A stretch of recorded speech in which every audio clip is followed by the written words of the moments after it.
कहते कि हम सब हिंदू एक है गुदी गाठिया खावा बापू दुखद घटना बनी है भारत ની અંદર કલંકિત એક ઘટના બની ગઈ હું હતો ત્યાં પુલવા પહેલગામ हम श्रीनगर હતો આ પહેલગામ માં ઘટના બની એ રાતે હું આ કોઈ દિવસે ક્યાં જતો 2000 હતા આપણે 3 જણા જતા ઓલા દુખદ થયું છે સાહેબ આપણા ભારતના જે ફરવા ગયા હતા અરે જેના નાના નાના બાળકો હતા એ બાળકોને અને પત્નીઓને એક કોઈ રાખી અને જેની નજર સામે એના ધણીને ગોળીઓ લાગતી છે ત્યારે એ માને હૃદયમાં ઘટનાઓ કેવી થઈ છે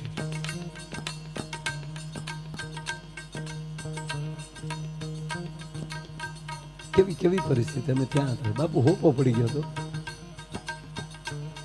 અમે બે માણા હતા હવે એના વિડિયા જોઈ તો એમ થાય કરે પેલી બાયુ કગળે કે અમને મારી નાખો અમારા ધણીને રહેવા ગયો એક સાઈડ થઈ જાવ હિન્દુ મુસલમાન એક જ સાઈડ થઈ જાવ અને શંકા પડે ને એમ કે કલમો બોલ હવે સાંભળી લો ન્યાલી તમે થોડાક આગળ વધો કદાચ દાખલા તરીકે એવું બને કે ત્યાં હિન્દુ ઉભા હોય બંદૂકો લે અને એમ કે ગીતાનો શ્લોક બોલો તમે હિન્દુ છો એનો પુરાવો આપો તો તમે શું કરશો બે કોઈથી મરી જાઓ બે કોઈથી મરી જાઓ ખોટી વાત હોય તો કયો મને હે તમે હિન્દુ છો એનો પુરાવો છો મુસલમાન બનવું હોય તો ટોપી પહેરજો બની ગયા પણ કલમો ન આવડતો હોય તો હિન્દુ તમારે બનવું છે બેરખો લઈ લીધો તિલક કરી નાખ્યું ડોકમાં માળા નાખી દીધી હિન્દુ બની ગયા પણ કીધું કે લ્યો શિવનો સ્તોત્ર બોલો ભવાની સ્તુતિ કરો તમારી કુળદેવીનો શ્લોક બોલો તમારા દ્વારકાધીશનો શ્લોક બોલો તો શું કરશો ગોબા ઉપડી જાય આ ચોખ્ખું કહું છું બાપ પણ એક પગે લાગીને કહું મારા બાપા ઘરના બધા બેઠા છો 18 વરણ બેઠા છો વચ્ચે વચ્ચે પ્રોગ્રામમાં કે કથામાં આવું જ્યારે ધૂન ગાવાનો અવસર મળે ને એને લૂંટી લેજો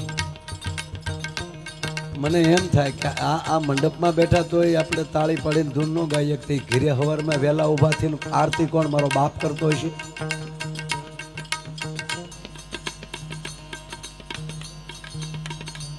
એટલે પગે લાગે ને એટલું કહું તમારા દીકરા તરીકે આ પેઢી નાની છે ને એ તમને આરતી કરતા ભાળશે ને તો એ આરતી કરશે સવારના પોરમાં જાગીને ઝાલર વાગતી છે ને કપૂર ગૌરમ કરુણાવતારમ સંસાર સારમ ભુજગેન્દ્રહારમ સદા વસંતમ હૃદયારવિંદે ભવમ ભવાની સહિતમ નમામિ મંગલમ ભગવાન વિષ્ણુ મંગલમ ગરુડધ્વજનમ મંગલમ પુંડરીકાષ્ટમ મંગલાય તનોહરી સર્વ મંગલ માંગલ્ય શિવે સર્વાર્થ સાધિકે શરણે ત્રંબકે ગૌરી નારાયણી નમસ્તુતે तमेव माता सपिता तमेव बंधु सखा तमेव विद्या द्रविणम तमेव सर्वम मम देव देवो नमामि समिशान निर्वाण रूपम व्यापकम ब्रह्मेश्वरम निजं निर्गुणम निर्विकल्पम निरं सिदाकाशमाकाशवासम भजेम એટલું જ કરવાનું છે રોજ હવારમાં આવી રીતે કરો અને ઘોડિયામાં ઝાલર છોકરો સાંભળી જાય અને એ ઉલ્લીને એમ કેવો જોઈએ મને મંદિરિયામાં લઈ જાય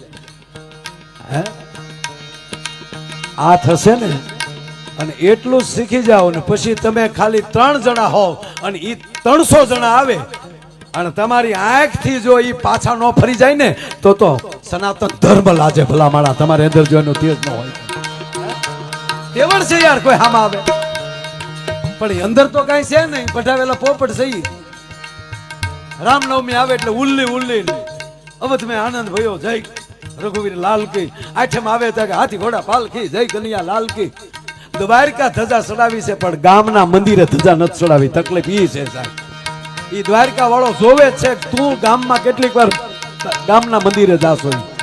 પગે લાગીને કહો આરતી ટાણે તમારા મંદિરમાં આરતી લેવાની જગ્યા ન હોવી જોઈએ એટલા તમારા મંદિર ભરાઈ જવા જોઈએ તમારે અયોધ્યા જવું છે પણ ગામના રામ મંદિરે નથી જવું. તમારે કેદારનાથ જવું છે, પણ અહીંયા બેઠો ઓમકારેશ્વર મહાદેવ ત્યાં નથી જવું. અહીંયા સોમનાથ નજીક છે. આપણા ઘરના અહીંયા કેવા તીર્થો છે સાહેબ. એટલે મારે હું પગે લાગીને કહું બાપ કે હવારમાં યુવાન મિત્રોને પગે લાગીને તમારા દીકરા સમજો, તમારો ભાઈ સમજો, જે સમજો એ. પણ એક ઘર એવું ન હોય કે હવારમાં 6 થી 7 નીકળ્યું હોય, કોઈ મહેમાન તમારા ગામમાં આવ્યો હોય તો ઘરે ઘરે ઝાલર વાગવી જોવે સાહેબ. ઝાલરની ટંકોરી સંભળાવી જોવે. કેવા ઘર હતા આપણા બાપ. હવારમાં આવી ઝાલર સંભળાતી હતી. હવારમાં પ્રભાત ફેરી લઈને આપણા ભક્તો નીકળતા હતા. આપણા ગામનું મંડળ નીકળતું હતું હવારમાં. એ શ્રી રામ જય રામ જય જય રામ, શ્રી રામ જય રામ જય જય રામ.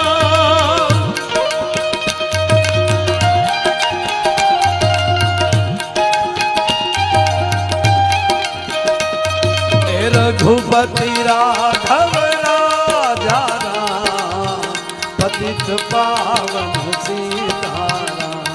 અમ રઘુપતિ.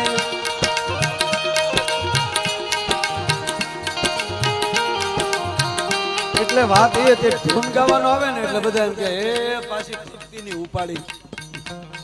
પણ એને અવસર સમજો, મોતીડું પરોવી લેજો. અને અત્યારે બ્રહ્મ મુહૂર્ત બરોબર 2:20 થઈ છે. એકવાર 2 હાથ જોડીને પગે લાગે તો એકવાર એવી તાળી પાડો.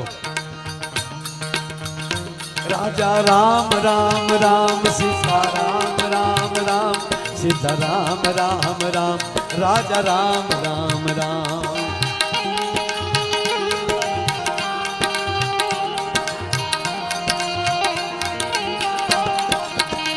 રાજા રામ રામ રામ સીતા રામ રામ રામ સીતા રામ રામ રામ રાજા રામ રામ.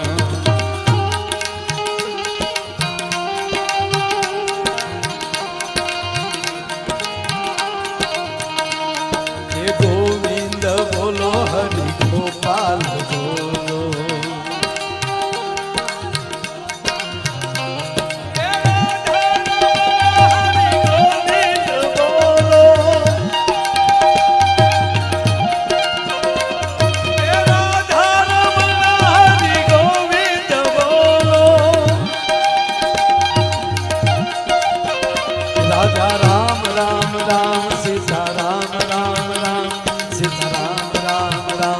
રાજા રામ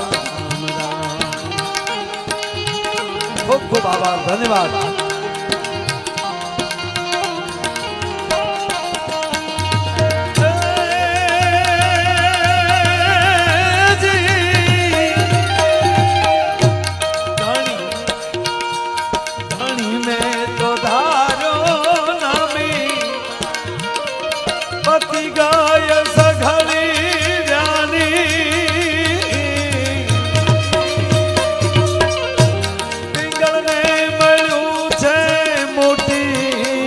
પેઢીનું ઠેકાણું રે, હરિની હાથડીએ મારે રોજનું હકાણું. હરિની હાથડીએ મારે રોજનું